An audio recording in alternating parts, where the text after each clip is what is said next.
All right, good morning, everyone. We're going to be talking today about Ruth, the book of Ruth, from the book of Ruth, chapter 2. But I first wanted to just pick up on some of the things that were happening in worship for me as I was thinking about this chapter and what we were singing and worshiping. That the one song, I will build my life upon your love. It is a firm foundation. I will put my trust in you alone, and I will not be shaken. This is exactly what Ruth was doing. She was building her life upon the foundation of the God of Israel. And she was putting her trust in him alone, and she was not going to be shaken by all of the obstacles that she was facing. That, like a shepherd, her life would, like a shepherd, God would restore her life, her soul. We were singing that.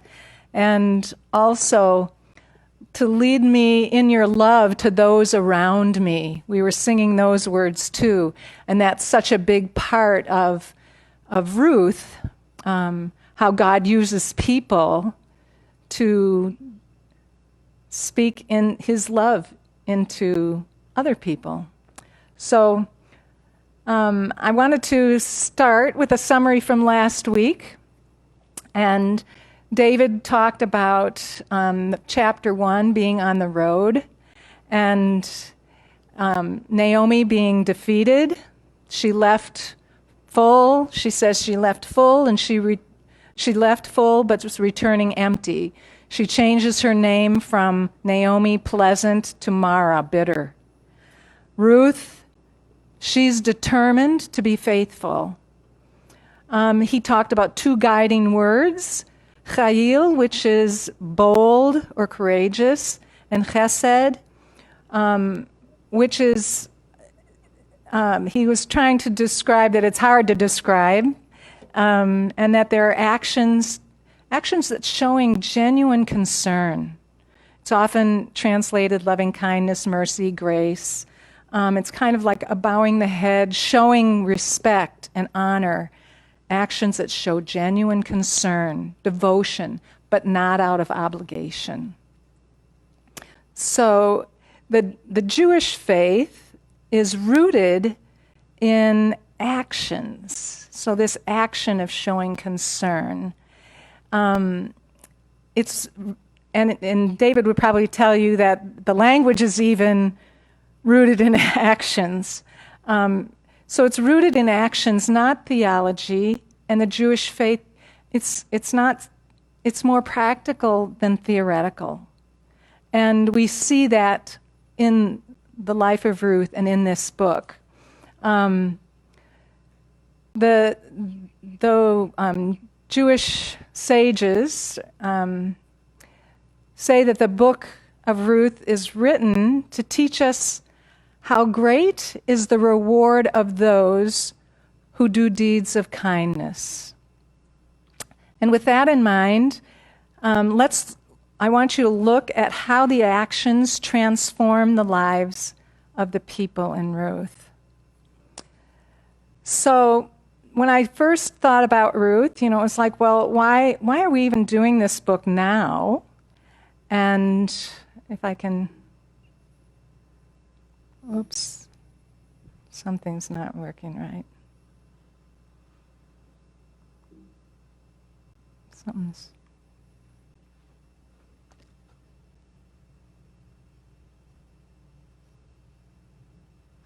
All right, it's working from there, but not from here.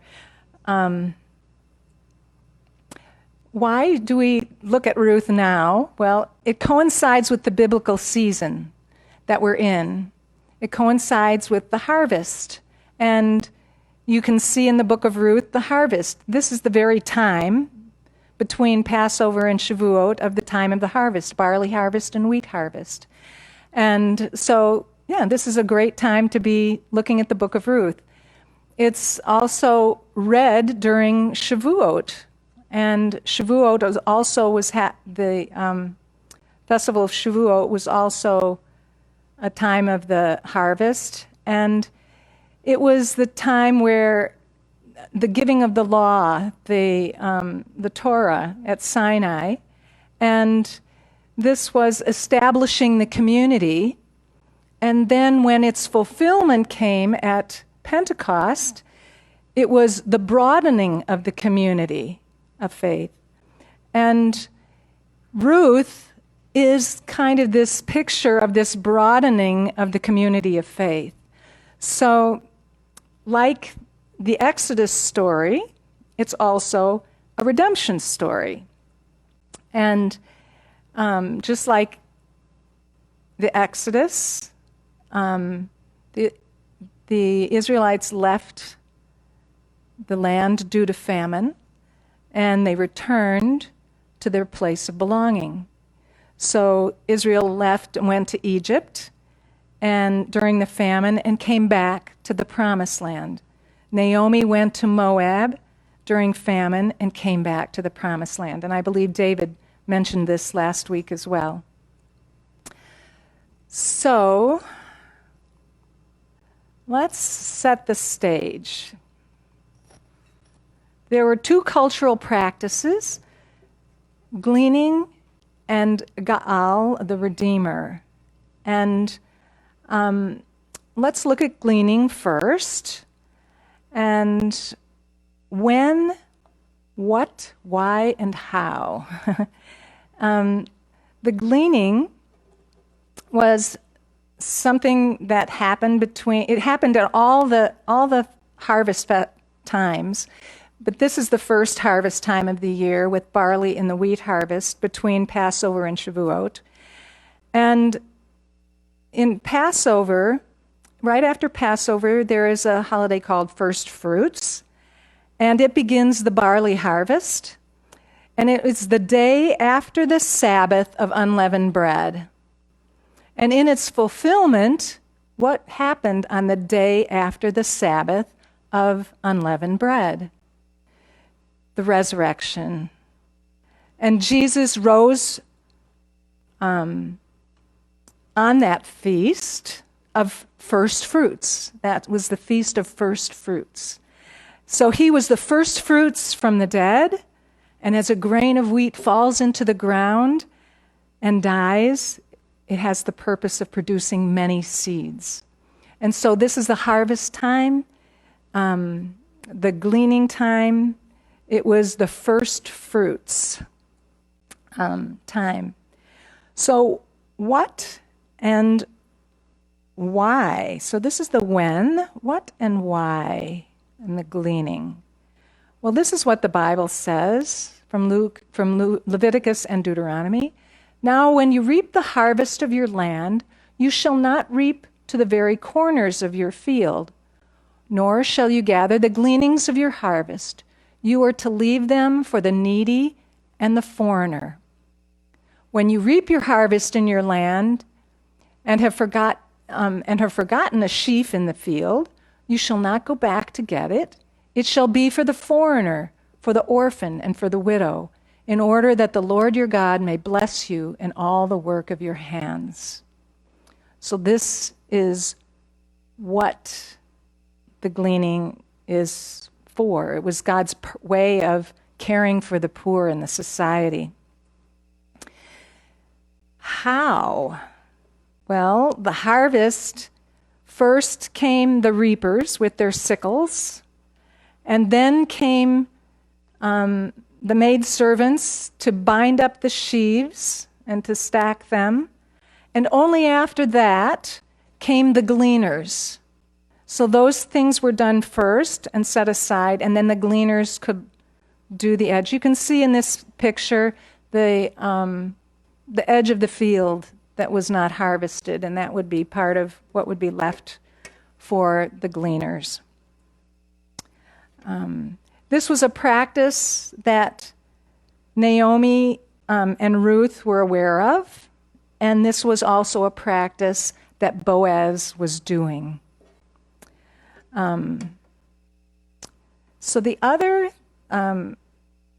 way of setting the stage is just to bring you to this one word, Gaal, Redeemer, which will be talked about more in Ruth later, but Naomi does mention this in chapter 2, and this is what it is. Gaal is the Hebrew word, and it means redeemer.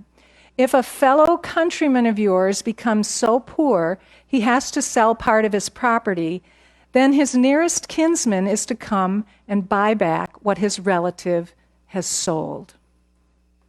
So Ruth does refer to this later, and we'll just mention that.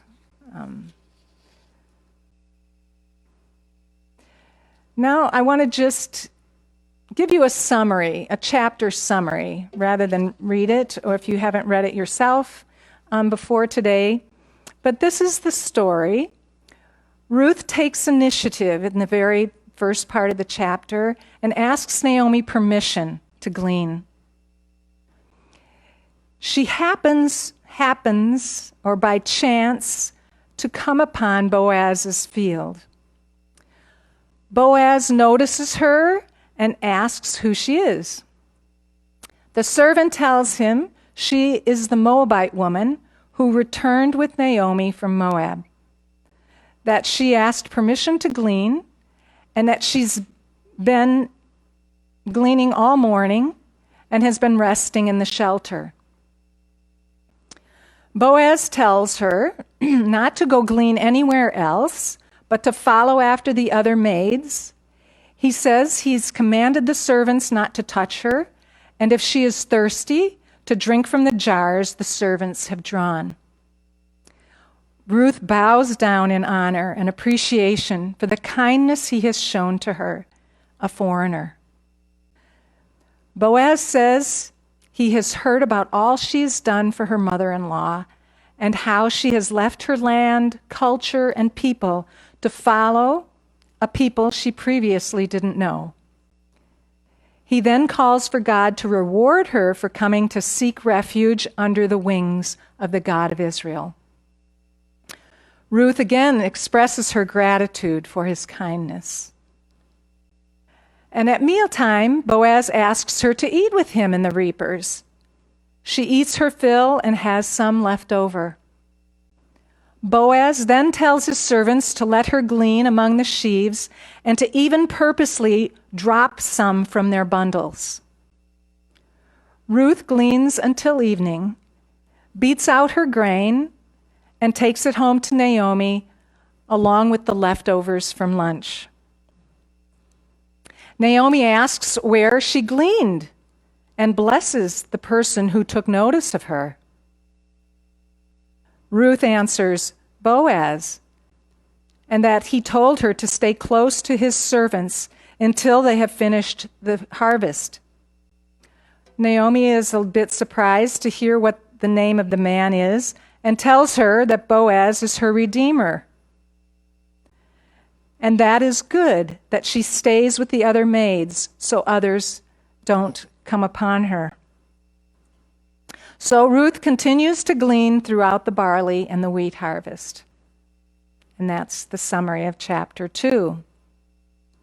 Well, let's look at the characters a little more closely. We'll start with Naomi. Naomi is an insider who has almost lost hope. She's staying at home. She's not gleaning. Ruth asks to go glean. Naomi doesn't say, oh, great, I'll come along with you. She's somewhat despondent. She's staying home.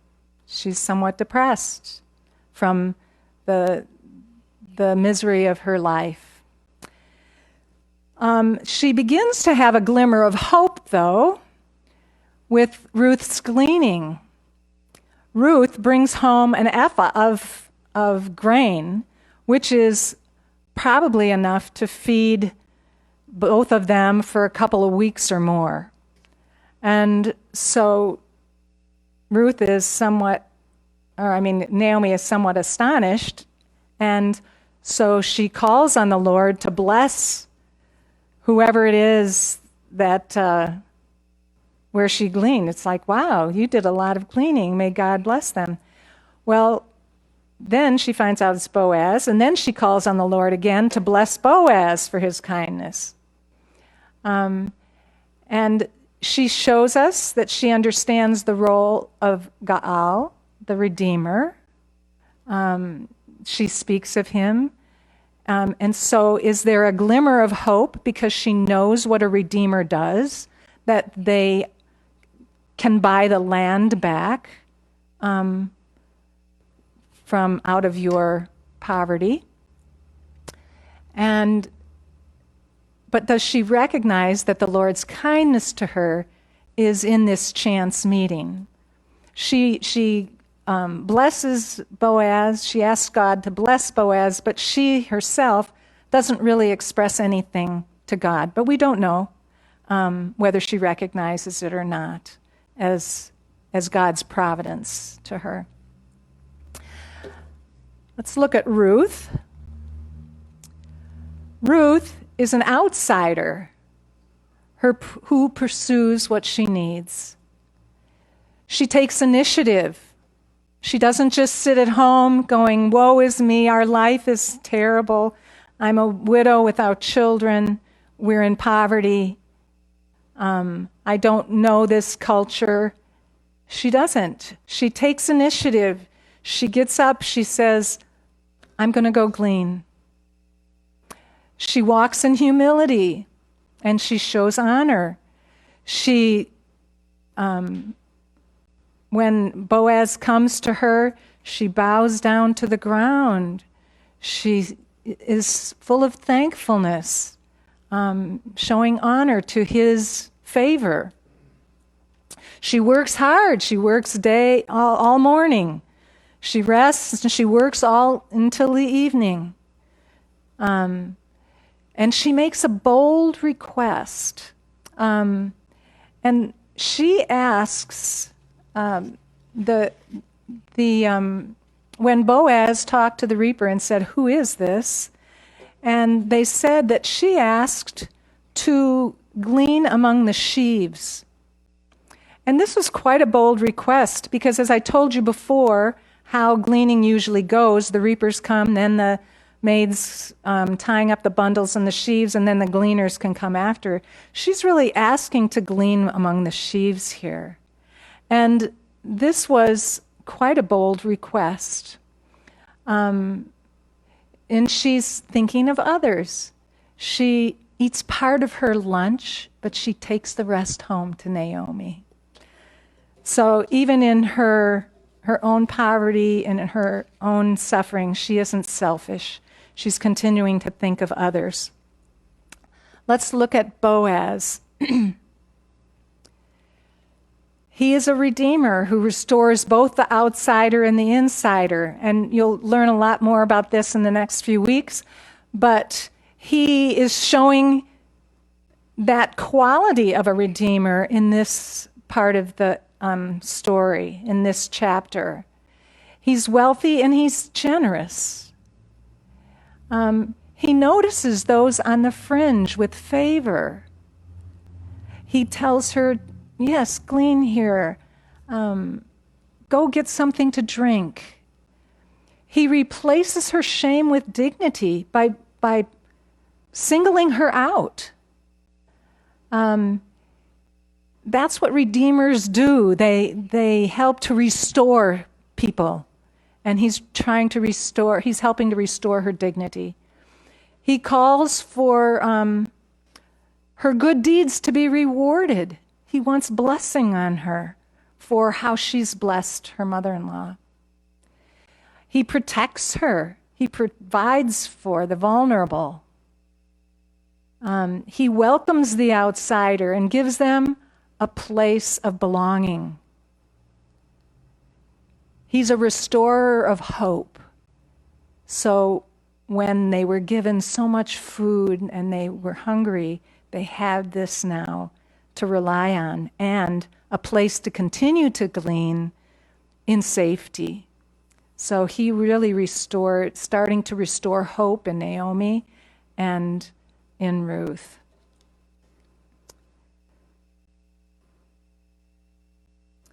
So let's look at the lessons that we learn and the applications that can come from these characters and this story. What do we learn from gleaning? Well, in the biblical injunction to glean, we learn that it's to care for the vulnerable, to love the vulnerable, to make a place in society where the vulnerable are cared for. So I guess the question to ask ourselves is, how are we loving our neighbor as it relates to our own resources? Here, Boaz followed the injunction that God gave to care for widows, orphans, aliens.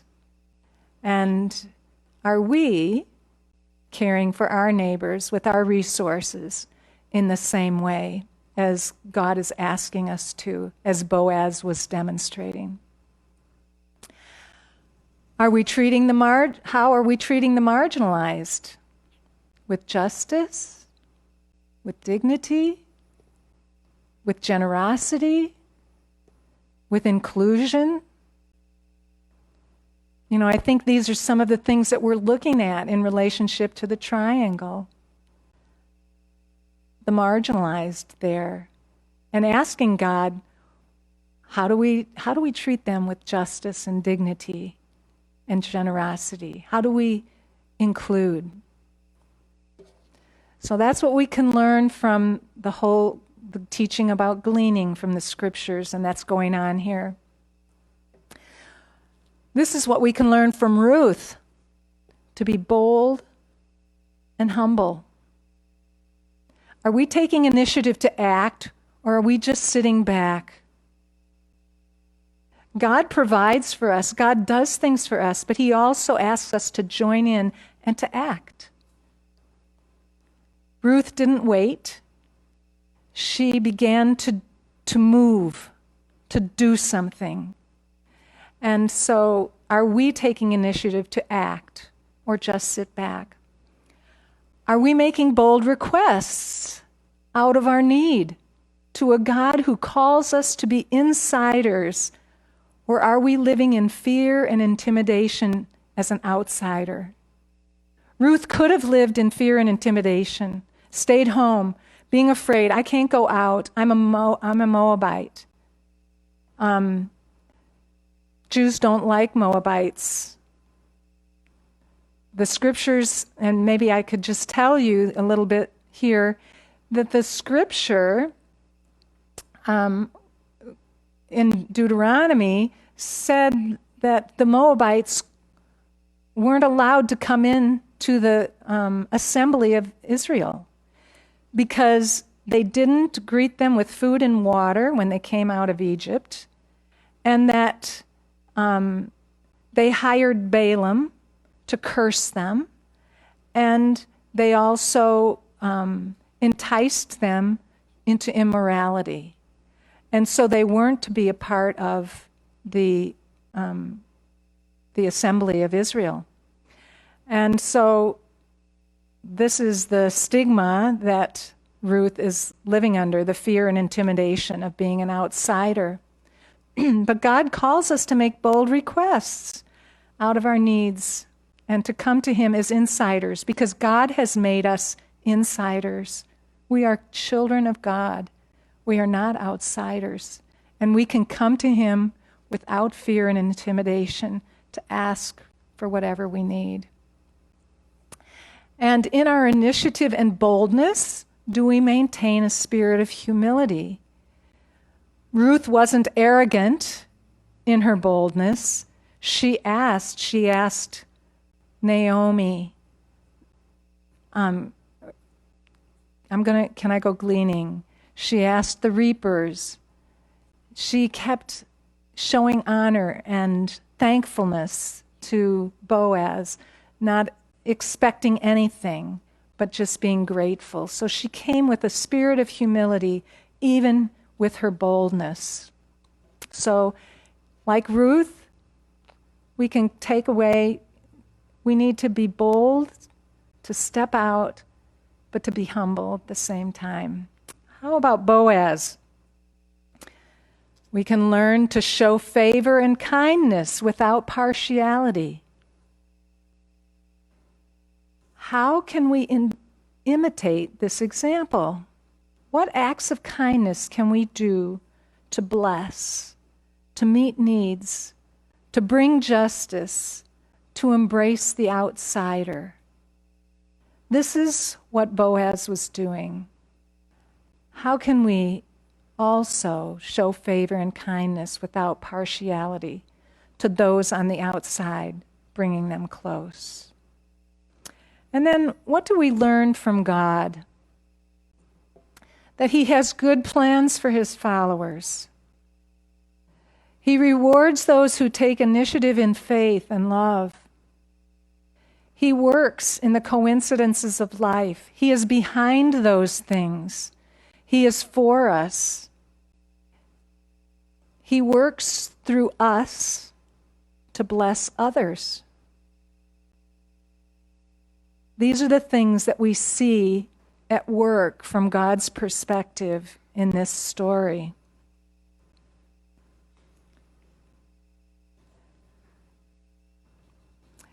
Now, in conclusion, I want to say two things. One is to tell a little story, and then the other, a few closing thoughts. One is the story about someone that I lived with who is really a Ruth, and this was my mother. My mother was a Gentile, like Ruth, who came into a Jewish family. My father had 4 brothers. They all married Jewish women. When my father married my mother, my grandfather said to his brother-in-law, "Oh, my Moishela has married a Shiksela," which is, Moishela, my father was Morris, that is his Yiddish name, and Shiksela is a non-Jewish girl. So he was kind of distraught. Well, after my mother and my father were both in the army, serving in the army as nurse and doctor, my mother got pregnant, and so my father sent her back to live with his family. And he went overseas. So he was overseas for 1.5 years, and my mother had to go back to this Jewish family who didn't like this Gentile woman and lived there for 1.5 years until my dad came back. She had her parents had died, and so this was the place to go. I can I know from my mother some of the fear and trepidation she had in doing this.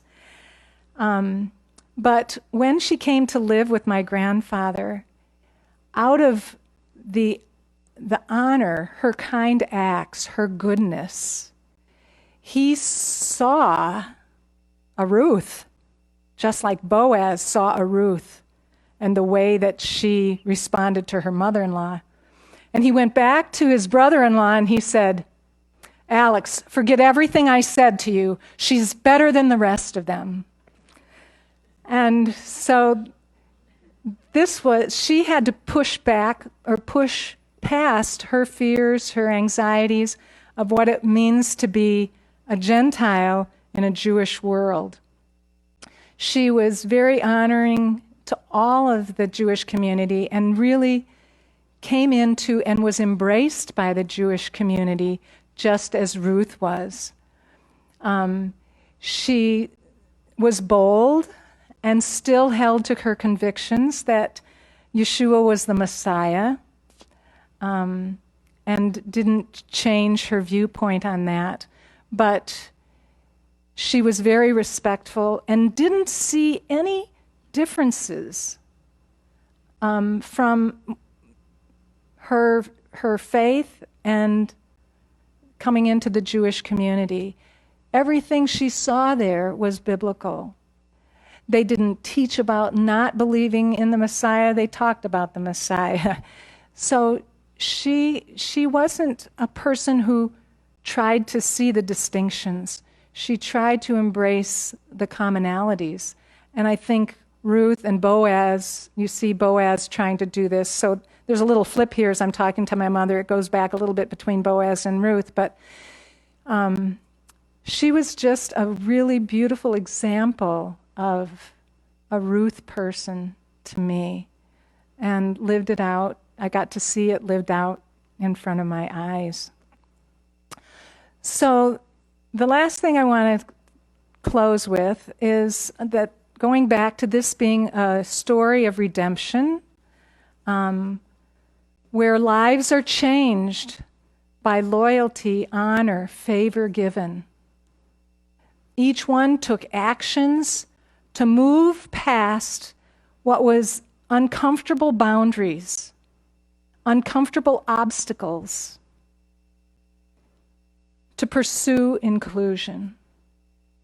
Ruth, I can only imagine the chayil, the courage that it took to move past the stigma and intimidation of being an outsider. The courage it took to move past shame and poverty. The courage it took to move past fear of the future as a childless widow. She did it with such honor and kindness and was rewarded for it. She faced her obstacles with faith, and it was worth it. Boaz, he had to push back religious and social and cultural boundaries, obstacles, to include the foreigner, and he did it expressing great honor and favor. Ruth pushed against the boundaries, the limitations, her obstacles, to come into faith. And Boaz stepped over the boundaries or the obstacles or the limitations to allow Ruth to come near. So are we living by the actions of honor and kindness and moving past what is uncomfortable, the uncomfortable boundaries that we have in ourselves or that present in our experiences, to pursue inclusion in faith, inclusion in our community and God? Are we stepping beyond those to include others? So are we living by those actions of honor and kindness and moving past all the uncomfortable boundaries to pursue inclusion, to pursue love? So let me pray for us. Father, I do pray that we would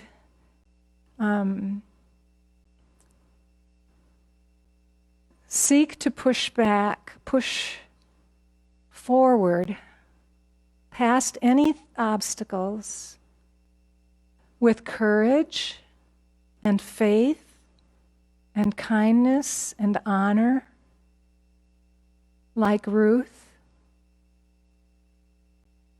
Lord, I thank you that you got Ruth into the canon of scriptures as a woman and as a Gentile. Lord, I thank you that Boaz was a picture of kindness and favor and concern. Lord, I thank you that this story is a redemption story and that you are redeeming our lives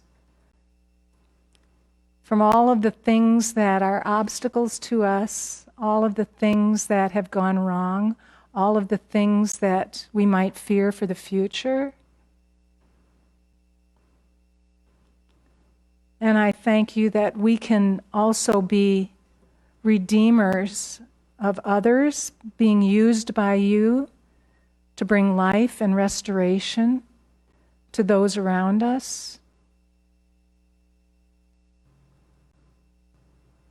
to those who need you and your loving kindness.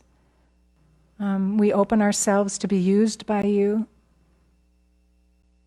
and to include and draw others into our community of faith. Amen.